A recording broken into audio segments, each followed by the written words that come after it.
얼마 전에 우리 교회에 이렇게 사랑방을 제가 들어오는데 거기에 북스토어에 무슨 광고판 같이 붙었는데 응답하라 1972 클럽 뭐 이렇게 돼 있더라고요. 그래서 저는 응답하라 1972 뭐야 이게 도대체 이렇게 생각했습니다. 그리고 교육자 수련회를 가서 비로소 알았어요. 응답하라 1997 이게 TV 유명한 드라마더라고요. 우리 교육자들이 목사님 너무 재미있습니다. 그게 히트를 쳐서 또 응답하라 1994가 또 나왔어요. 근데 나는 하나도 재미가 없더라고. 너무 재미없어서 조금 보다가 근데 왜냐하면 1990년대 20대 30대를 지낸 사람들에게는 너무 그게 와닿는 스토리라 저는 이제 응답하라 1957 뭐 이런 게 나오면은 저는 재밌게 볼 것 같습니다. 참 우리 모든 사람들에게 이렇게 추억을 불러일으킬 만한 과거의 스토리들이 있는데 우리 한국 교회에 특별히 그런 추억을 불러일으킬 사건이 있었습니다. 그게 뭐냐? 1907년에 일어난 평양 대부흥운동이에요. 이거는 우리 한국뿐만이 아니라 세계 기독교 교회사의 길이 남을 성령의 강력한 역사입니다. 이런 성령의 강력한 역사가 흔하게 일어나는 것이 아니었고 모든 지역에 다 일어나는 것이 아니었습니다. 우리 교회는 그때의 사건을 늘 그리워합니다. 그리고 그러한 강력한 성령의 역사가 우리 시대에도 반복되기를 갈망합니다. 그래서 이것의 100주년을 맞이했던 지난 2007년에 어게인 1907 이거를 외치면서 많은 집회가 열렸어요. 또 어게인 1907이라는 복음송도 나왔습니다. 그리고 지금도 집회 때마다 어게인 1907을 부르짖습니다. 이 1907년의 성령운동은 회개운동부터 시작된 성결운동이고 그리고 전도운동으로 이어지면서 교회가 다시금 새롭게 거룩해지고 그리고 많은 사람들에게 전도하다 보니까 교인 수가 많이 늘고 교회들이 많이 세워지면서 선교된 지 얼마 되지 않았던 우리 한국 교회가 한국 사회의 뿌리를 견고하게 내리는 결정적인 계기가 되었습니다. 그러나 다른 한편으로 보면은 이러한 부흥 운동은 자칫 잘못하면은 당면한 현실로부터 물러서는 그런 몰 역사 운동이 되기가 쉬웠어요. 사실 근간에 성령 운동을 하는 사람들을 보면은 많은 사람들이 이원론적인 신앙에 빠져 있습니다. 그래서 그저 개인 체험 그리고 초월적인 신앙에 몰입을 하면서 역사와 사회의 문제에는 무관심한 신앙을 추구해요. 또 그런 현상들이 나타나고 뭐가 능력이 있는 것처럼 보이니까 그런데 사람들이 많이 몰립니다. 그리고 그 안에서 신앙을 배운 사람들은 다 그런 사람들이 됩니다. 몰 역사적인 사람들이 돼요. 우리 사회 현실에 관심 없고 무책임한 사람들이 돼요. 그런 사람들을 자꾸만 양산해 가요. 이 잘못된 성령 운동입니다. 그런데 우리 대부흥운동을 경험한 우리 한국 교회를 이렇게 한쪽으로만 흘러가지 않도록 균형이 잡히도록 이끈 그런 중요한 사건이 있었는데 그게 뭐냐? 바로 1919년에 일어난 3.1운동입니다. 어저께 우리가 95주년을 맞이했습니다. 여러분 우리나라도 역사 오래되다 보니까 여러 가지 역사적인 절기들이 있잖아요. 그런데 그런 절기 중에 특별히 이 3.1절에 우리 교회가 주목하는 이유가 있습니다. 왜 그러느냐? 이 분명한 사회운동에 우리 교회가, 우리 기독교인들이 적극적으로 앞장을 섰거든요. 그래서 훌륭한 믿음의 전통을 만들었거든요. 이 만세운동은 어느 특정한 지역에서만 일어난 게 아닙니다. 전국적으로 일어난 운동이에요. 그런데 뭐든지 운동을 하고 이렇게 할 때 이게 특별히 비밀리에 해야 됐잖아요. 경찰이 알면 안 되니까 비밀리에 하려면 장소가 필요했잖아요. 태극기도 몰래 제작하고 뭐 삐라도 몰래 제작하고 나눠주고 배부하고 할 그런 장소가 필요했는데 뭐가 제일 좋았겠어요? 교회가 제일 좋았다 이거죠. 그래서 전국에 흩어져 있는 교회들이 바로 이 3.1 운동의 중요한 거점 역할을 하다 보니까 또 교인들이 적극적으로 여기에 동참을 했습니다. 그러다 보니까 이 3.1운동이 실패로 돌아간 다음에 많은 교회들이 회파가 됐습니다. 그리고 많은 기독교인들이 붙잡혀가고 또 감옥에 살거나 죽임을 당했습니다. 참 많은 기독교 지도자들이 앞장서서 이 운동을 했습니다. 이들 중에는 평양 대부흥운동에 주류로 활동했던 사람들이 많이 있었어요. 그 대표적인 사람이 누구냐면 바로 길선주 목사라는 분입니다. 이 길선주가 누구냐? 우리가 길선주를 빼고는 평양 대부흥운동을 얘기할 수가 없죠. 어떻게 보면은 이 길선주 목사님에 의해서 평양 대부흥운동이 일어났다고 해도 과언이 아니에요. 이분이 아마 아직 신학교를 다니고 있었지만 목사는 아니고 장로였는데 말씀을 잘 전하셨던 분인 것 같아. 1907년에 장대현 교회에 1000명이 넘는 회중들이 모여 있는데 뭔가 싸늘하고 은혜가 임하지 않는 것 같은 느낌이 듭니다. 그러자 길선주 목사님이 일어서서 자기의 죄를 고백했어요. 자기 친구가 죽으면서 그 부인에게 전달해 달라고 맡긴 돈이 있었는데 그 돈 중에서 약 100달러, 지금으로 한 10만 원 정도 해당되는 돈을 인마이 포켓한 거라. 그리고 나머지만 그 부인에게 준 거예요. 그거를 자기가 회개를 했습니다. 내가 장로로서 신학을 공부하는 자로서 너무나 부끄럽습니다 하면서 자기의 죄를 오픈해가지고 이야기를 하니까 그게 계기가 돼가지고 너도 나도 막 자기의 죄를 고백하면서 회개 운동이 되면서 성령의 강력한 역사가 이제 임했다 이거죠. 그리고 3년 뒤인 1910년에 제4회 노회가 그때 노회가 하나밖에 없어서 아직 총회가 없었습니다. 우리나라에 노회가 열렸는데 여기서 그는 100만 구령 운동을 제창했어요. 100만 명의 영혼을 주님께 돌려드려야 된다. 우리 조선 사람 100만 명을 전도하자 해가지고 그야말로 전도의 열정을 온 교회에 불러일으켰습니다. 이렇게 부흥운동의 주역이면서 영혼 구원을 부르짖었던 길선주 목사님은 몰 역사적인 부흥 강사가 아니었습니다. 그는 이미 1897년에 세례를 받았는데 그 세례를 받으면서 우리가 잘 아는 안창호 선생님과 함께 평양의 독립협회 평양지부를 조직해가지고 독립운동을 열심히 했습니다. 그래서 이 사람이 일본 경찰의 헌병대 블랙리스트에 올라갔어요. 요주의 인물. 그러다가 평양 부흥운동 5년 뒤인 1912년에 무슨 사건이 일어났냐면 그 당시에 총독을 암살하려 한다라고 모함해가지고 뒤집어 씌워가지고 그 당시에 좀 이게 블랙리스트에 올랐던 독립운동을 했던 105명을 구속하는 사건이 있어서 그걸 105인 사건이라고 합니다. 총독을 암살하려 하지도 않았어요. 그런데 총독을 암살을 했다라고 거짓으로 사건을 만들어가지고 이 105명 되는 사람들을 다 대부분 기독교인들이었고 그리고 그 사람들은 블랙리스트에 올랐던 사람들인데 그 중에 우리 길선주 목사님이 포함되어 있어서 옥고를 치러했습니다. 그리고 1919년 3.1운동 때 우리가 잘 아는 것처럼 독립선언문에 서명을 한 민족대표 33인 중에 기독교인이 16명인데 그 중에 가장 기독교인의 대표로서 그가 서명을 했습니다. 제일 앞에 손병희 선생님, 천도교인 손병희 선생님이 나와 있고 그 다음 서열로 길선주 목사님이 있었어요. 이것으로 인해서 또 우리 길 목사님은 2년 동안 또 감옥에서 옥고를 치러했습니다. 그러니까 이 길선주 목사에게 있어서 성령 충만이라고 하는 것은 그냥 내면화된 신앙에만 머문 것이 아닙니다. 그리고 현실과 유리된 무슨 신비한 초월 체험을 갈구하는 그런 것도 아니었어요. 그리고 그저 자기 주변만을 정화시키는 그런 개인 윤리 운동에만 국한된 것이 아니었습니다.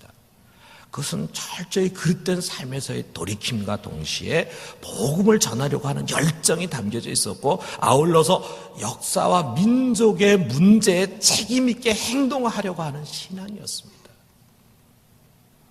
그러면 이게 진짜 진정한 성령 충만이고 이게 진정한 하나님 나라 운동입니다. 그러므로 정말 구원받은 사람, 예수 그리스도를 통해서 하나님의 은혜를 체험한 사람이라고 한다면 역사에서 도피해서는 안 됩니다. 역사 앞에 서야 합니다. 교회 생활, 개인 윤리 차원에만 머무는 것이 아니라 사회 구조적인 문제까지 나아가야 합니다. 성경의 가르침도 그런가? 우리가 길선주 목사님 얘기만 하지 말고 정말 성경이 그런가 우리가 한번 봐요. 오늘 우리가 읽은 이 성경을 봐요. 우리가 로마서 13장을 읽었는데 그 앞에 12장, 로마서 12장 1절과 2절은 로마서의 분수령이라고 합니다. 그러므로 형제들아 내가 하나님의 자비하심으로 너희를 권하노니 너희 몸을 하나님이 기뻐하시는 거룩한 산제물로 드리라 그랬잖아요. 이것이 영적 예배니라 그랬어요. 이게 왜 분수령이냐면 그 12장 1절 앞에 1장부터 11장까지는 한마디로 말한다면 우리가 어떻게 하면 구원을 얻을 수 있는가, 이 구원에 관한 문제고, 그러니까 이건 교리에 관한 문제고 믿음에 관한 문제입니다. 그리고 12장 이후로는 자, 우리가 구원을 받았다면 구원받은 자로서 구원 이후에 어떻게 살아야 되는가 하는 문제예요. 윤리에 관한 문제고 행위에 관한 문제예요. 그 분수령이 이제 로마서 12장부터 시작이 됩니다. 그러면서 하나님의 은혜를 입은 우리 그리스도인들은 과연 어떻게 살아야 될 것인가? 제일 먼저 다루는 것은 12장 3절부터 13절까지 교회 공동체의 삶이에요. 우리가 교회 생활 어떻게 해야 될 것이냐. 왜냐하면 우리 믿는 사람들의 가장 중요한 것이 교회잖아요. 또 우리 교회 안에서 우리가 어떻게 살아야 될 것이냐라고 하는 것을 이제 바울이 다루고 있습니다. 그리고 난 다음에 14절부터 21절은 개인 윤리에 관한 지침이에요. 여기 12장 14절을 보면은 너희를 박해하는 자를 축복하라, 축복하고 저주하지 말라 이렇게 말합니다. 그러니까 예수를 안 믿는 사람들이 많이 있는 세상 속에 살다 보면은 우리가 박해를 받을 수도 있어. 그럴 때 우리가 그를 미워하지 마라, 그를 용서하고 사랑해줘라 이런 내용들, 또는 너가 원수를 친히 갚지 마라, 원수 갚는 것을 하나님께 맡겨라, 그러면 그 머리에 숯불을 올려놓는 것과 같다. 이와 같은 내용들입니다. 다시 말하면 불신자들이 많이 있는 세상 속에서 가정에서 직장에서 우리가 어떻게 살아야 될까, 여기에 대한 교훈이라 이거예요. 우리 한국 교회 많은 설교들은요, 교회 생활을 어떻게 해야 되는가 여기에 굉장히 많은 비유를 할애를 합니다. 그리고 그 다음에 이제 종종 개인 윤리에 관한 이야기를 하죠. 가정에서 부부 생활을 어떻게 할 것인가, 자녀 교육 어떻게 할 것인가, 또 직장에서 안 믿는 사람들과 어떻게 할 것인가, 이런 이야기들 하죠.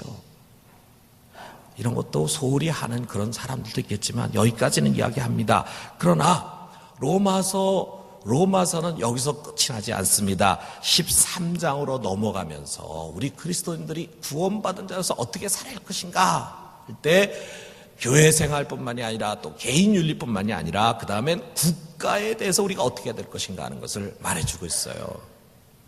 이 국가의 문제라고 하는 것은 개인 윤리 차원이 아닙니다. 이것은 사회 구조적인 문제입니다. 다시 말해서 성경은 우리가 이 사회 구조적인 문제 앞에서 어떻게 책임 있게 행동할 것인가라고 하는 것을 이야기하고 있다 이거예요. 여러분, 3.1운동은 개인 윤리 운동이 아니잖아요. 일본이 우리를 박해한 사람들이에요. 우리 원수예요. 그런데 우리가 원수를 갚으려고 하지 말고 그 원수 갚는 거 하나님께 맡기면서 비록 원수를 할지라도 우리를 핍박하는 자를 할지라도 그들을 사랑하고 그들을 위해서 기도해라. 이것이 성경의 가르침입니다. 우리는 세상에서 살 때 우리를 미워하고 우리를 힘들게 하는 사람 만나면은 내가 그를 원수를 갚고 그리고 악으로 대응하려고 하지 말고 그를 끝까지 그리스도의 사랑으로 품어주고 용서해 주려고 해야 합니다. 이것이 성경이 우리에게 가르치는 우리 그리스도인의 삶의 올바른 계명이에요. 그런데 일본 사람들을 사랑으로 친절히 대하는 것과 그들이 우리를 괴롭힘에도 불구하고 우리가 인내를 가지고 참는 것과 일제에 저항해서 독립운동을 하는 것은 다르다 이거죠. 이들은 불법적으로 우리 조선의 주권을 빼앗았습니다. 강탈했습니다.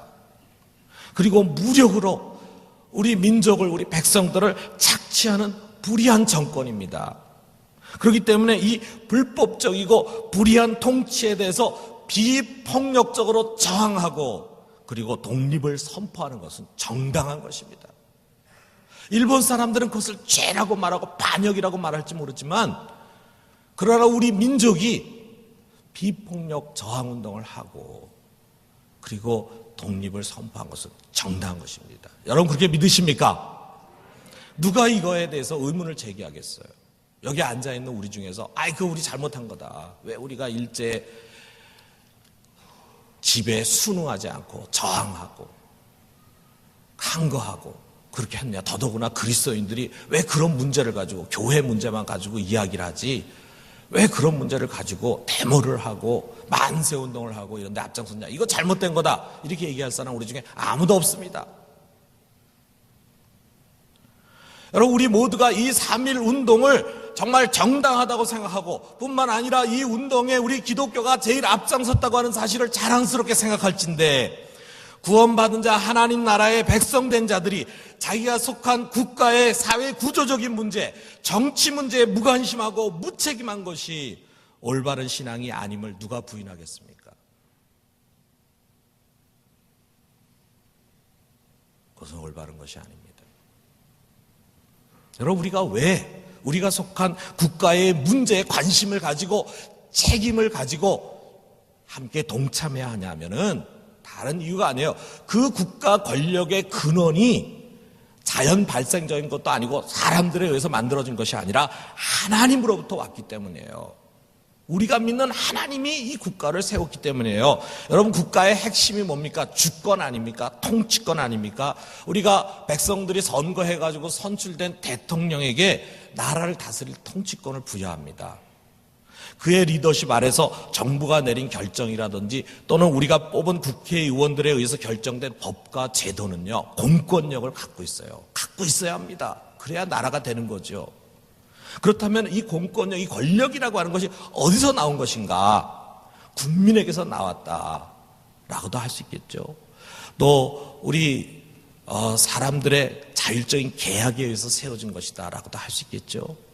그러나 세상 사람들은 거기까지만 이야기하겠지만 우리는 더 근본적인 근원을 말할 수 있습니다. 성경이 그렇게 가르쳐주고 있어요. 그 뭐냐? 우리 하나님으로부터 그 모든 공권력이 왔다 이거죠. 여기 1절부터 2절을 우리 같이 한번 읽어봅시다. 각 사람은 위에 있는 권세들에게 복종하라. 권세는 하나님으로부터 나지 않음이 없나니 모든 권세는 다 하나님께서 정하신 바라. 그러므로 권세를 거스르는 자는 하나님의 명을 거스림이니 거스르는 자들은 심판을 자취하리라. 하나님이 그 다스리는 권세를 허락하셨다 이거예요. 다시 말하면은 국가는 저절로 세워지고 사람들의 협의하에 만들어진 것이 아니라, 물론 그러한 과정을 다 거치지만 근본적으로는 하나님께서 허락하시고 하나님이 세우신 기관이라 이거예요.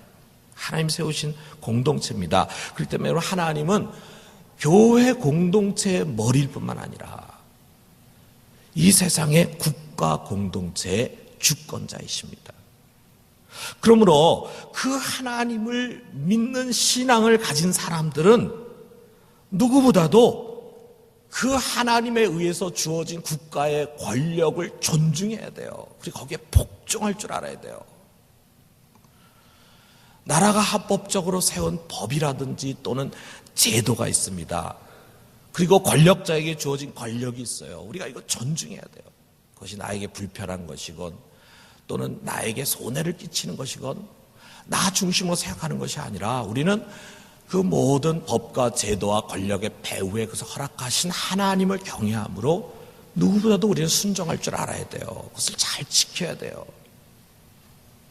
그러나 성경은 여기서 끝나지 않습니다. 그 다음 구절이 중요하죠. 3절에 보니까 다스리는 자들은 선한 일에 대하여 두려움이 되지 아니하고 악한 일에 대하여 되나니 내가 권세를 두려워하지 아니하려느냐. 선을 행하라. 그리하면 그에게 칭찬을 받으리라. 자, 이 말씀은 하나님께서 국가에게 권력을 주셨는데 그 권력을 행사해서 국가를 다스리도록 하신 목적이 뭐냐, 다스린 자의 권력을 주신 목적이 뭐냐라고 하는 것을 단순하게 기술하고 있습니다. 그것은 뭐냐? 악을 형벌하고 선을 보상하라 이거죠.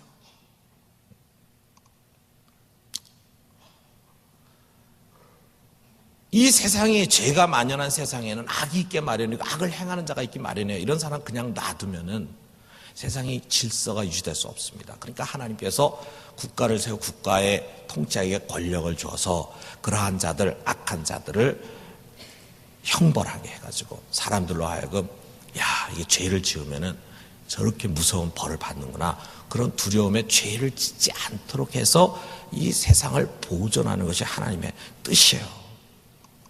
그렇기 때문에 통치자라든지 또는 정치인들은 누구냐?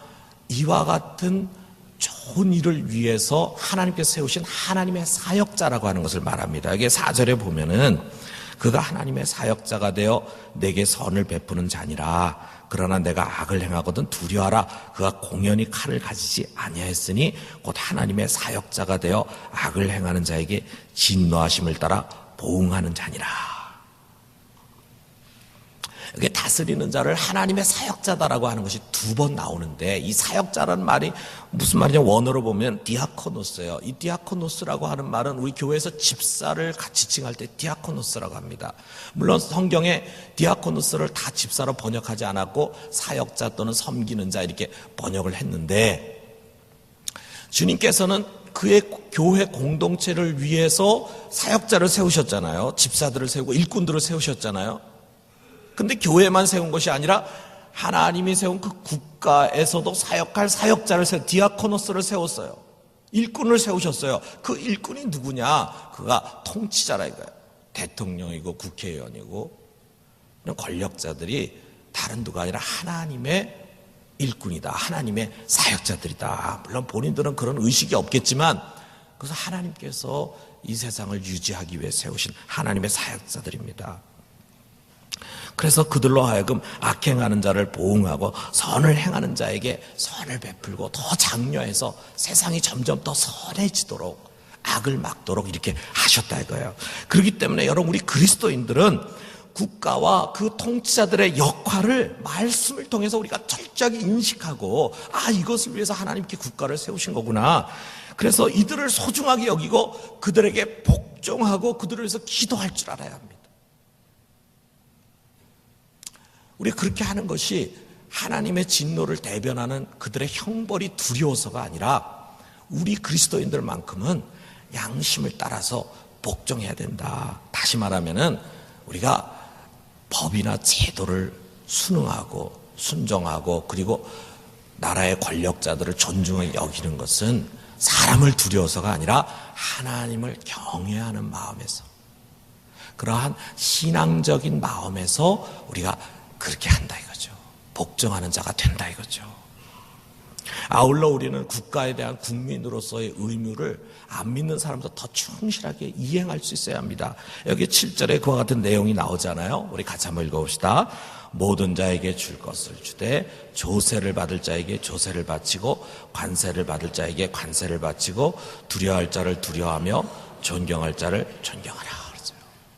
우리가 국민으로서 해야 할 일이 있잖아요. 그거 해야 합니다. 우리는 안 믿는 사람보다 그것을 더 철저히 해야 합니다.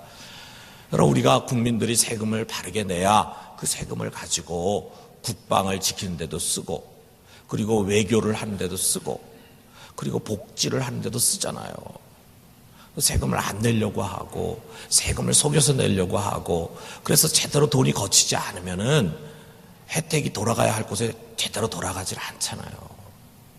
우리가 해야 할 것을 바르게 해야 된다. 이것이 성경이 우리에게 요구하는 중요한 국가에 대한 윤리입니다. 근데 여러분 참 보세요.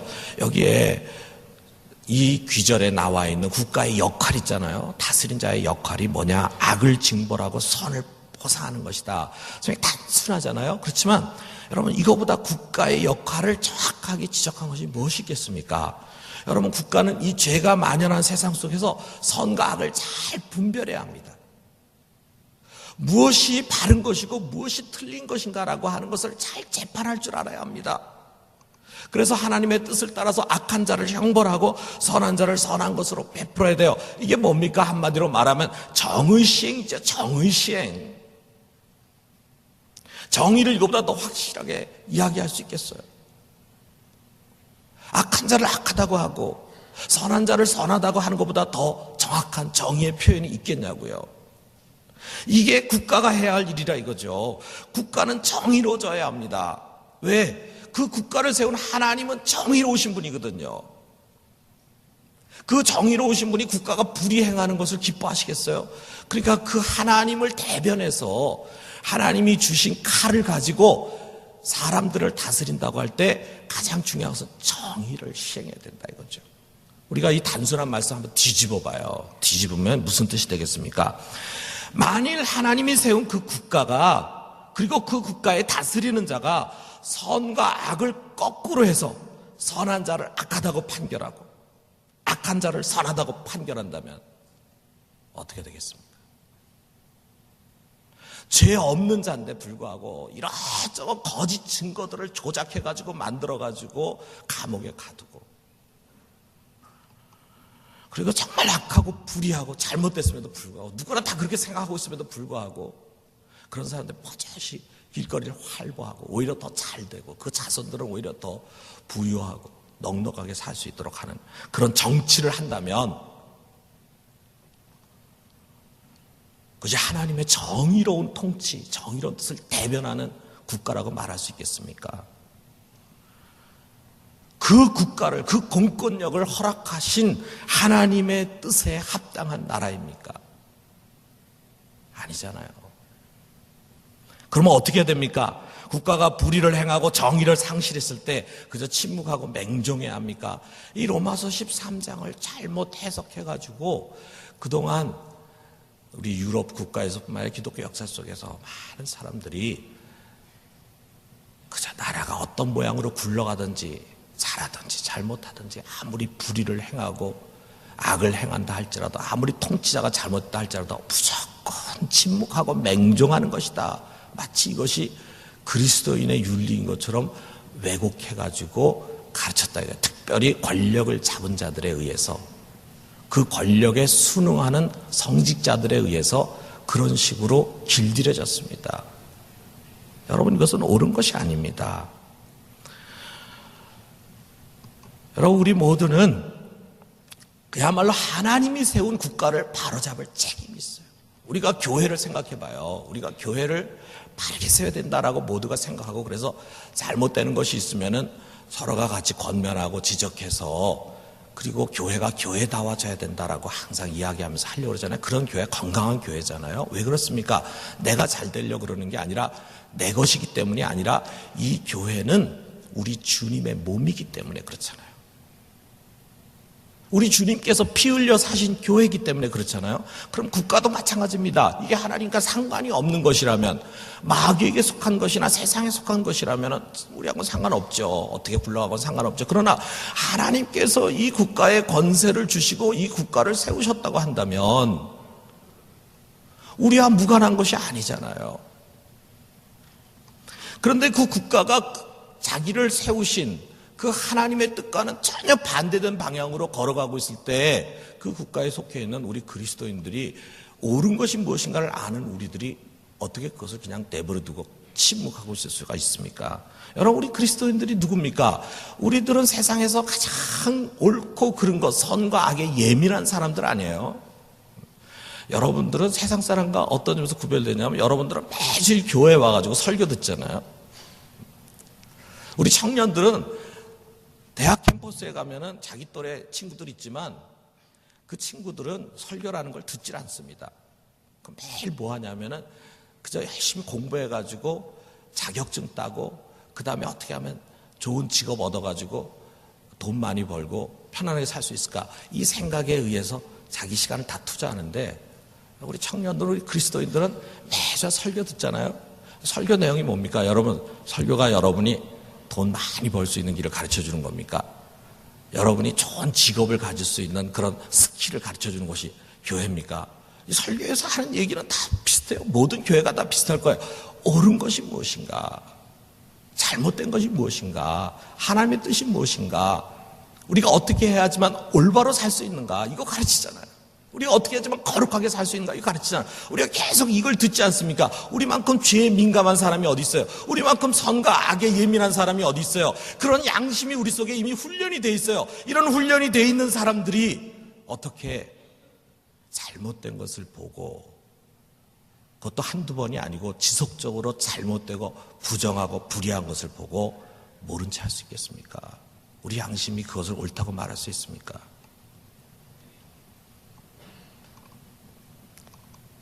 우리는 하나님의 주신 말씀, 모든 국가의 머리가 되는 그 하나님의 말씀을 잣대로 해서 현실 정치에 잘못된 것을 지적해야 합니다. 이것이 바로 우리 그리스도인들의 예언적인 사명이에요.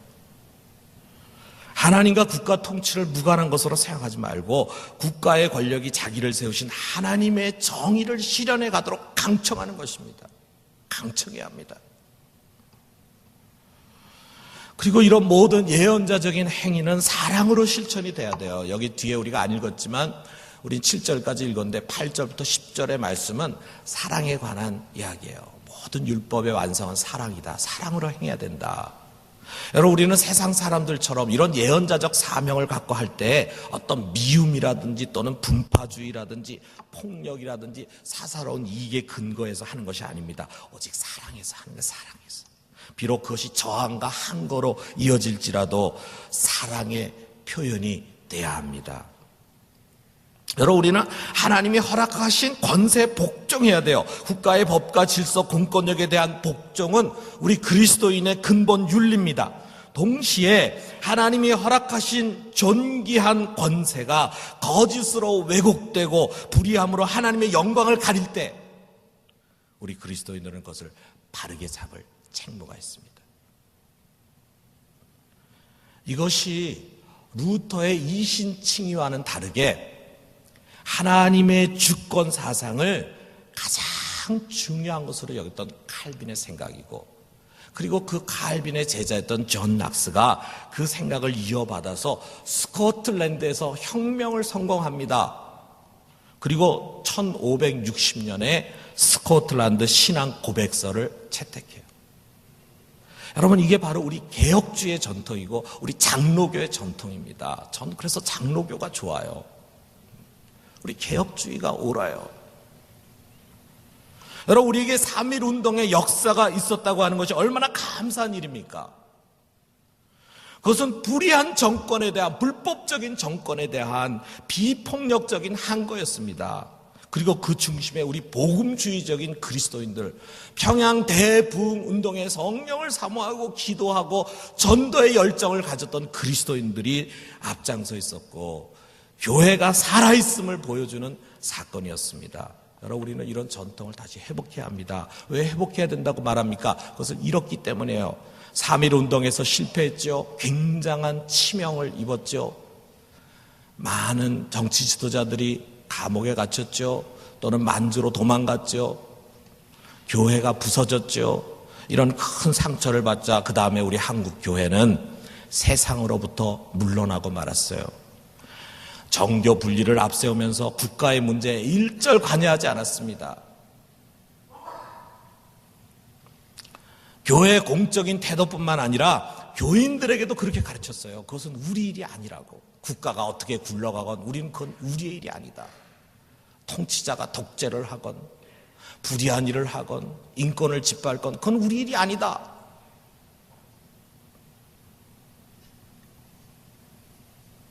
이것은 절대로 옳은 가르침이 아닙니다. 그래서 한국 교인들의 에너지는 영혼 구원, 교회 열심히 섬기고 부흥시키는 일에 집중됐습니다.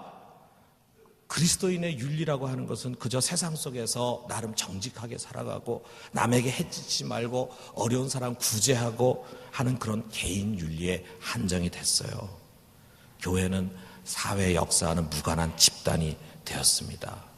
너무 오랜 세월 이렇게 흘러왔고 너무 그것들이 우리 그리스도인들의 몸에 젖어버렸어요. 이런 몰 역사성의 대가는 큰 것입니다. 교회 지도자나 교인들은 사회 구조적인 문제에 너무 무지해요. 관심이 없으니까, 내 것이 아니라고 생각하니까 정치 현실에 너무 어둡습니다. 그러다 보니까 정치 분별력을 잃어버려요. 정치 분별력을 잃어버리니까 어떤 사람 한두 마디에 확 휩쓸려 버립니다. 그리고 그들의 대변인 역할을 하면서 그들의 정치적인 수단으로 전락해버리고 마는 거예요. 그래서 오히려 교인들이, 교회 지도자들이 민주화 정치 발전의 저해 요소가 되었습니다. 아울러 교회는 자기도 모르게 독재자나 정치인들의 정치 도구가 되고 말았습니다. 그래서 교회 이미지가 추락해요. 그것이 고스란히 전도의 장애 요인이 되는 악순환이 반복되고 말았습니다. 여러분, 우리에게는 언제나 어게인 1907이 필요합니다. 1907년의 대부흥운동, 성령 충만 회개운동, 전도운동, 이것은 계속 돼야 합니다. 그러나 이거 못지않게 우리에게 필요한 것은 어게인 1919입니다. 어게인 1919, 왜 이게 안 나오는지 모르겠어요. 왜 어게인 1917만 얘기합니까? 왜 어게인 1919는 이야기하지 않습니까? 이게 우리 한국교회의 문제라고 나는 생각해요. 1919 3.1운동이야말로 교회가 교회답다는 것이 무엇인가를 우리에게 보여준 사건입니다. 우리는 이것을 3.1운동 통해서 배워야 합니다. 그리고 그 소중한 전통을 다시 회복하고 이어가야 합니다. 우리 사랑하는 성도들, 특별히 우리 부산중앙교회 성도들은 정말 이 시대에 이런 예언자적인 사명을 잘 감당하는 우리 모두가 되기를 주님의 이름으로 축원합니다.